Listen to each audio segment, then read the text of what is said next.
করার কোনো অধিকার নেই। হাতে নাতে ধরুন, পুলিশকে হ্যান্ডওভার করুন। আর পার্টির থেকে এর জন্য শশীকাই বলবো এফআইআর করতে তাদের নামে। আগে ধরো, পালিয়ে যাবে, দেখো দেখো পালিয়ে যাবে। ভিতুর দল, কাপুরুষের দল। মানুষ আসছে না, মানুষের সমর্থন নেই। তৃণমূল কংগ্রেস কর্মীদের কাছে আর ভোটারদের কাছে এসছে লিফলেট বের করতে। গলায় দড়ি দিয়ে মরা উচিত তোদের। ধরুন ওদের, কেউ ছাড়বেন না কোনো এলাকায়। যখনই দেখবেন ধরবেন।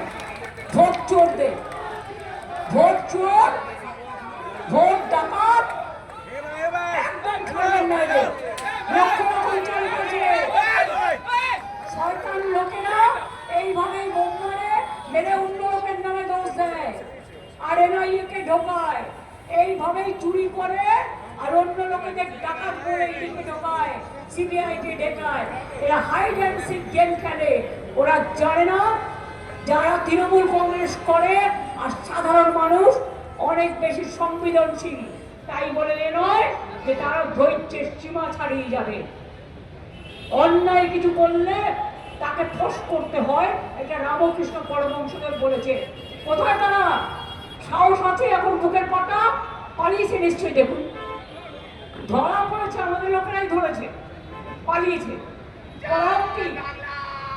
চোর ডাকাত, পরায়ণটি চোর ডাকাত, হাতে নাতে ধরুন, লক্ষ্য রাখুন।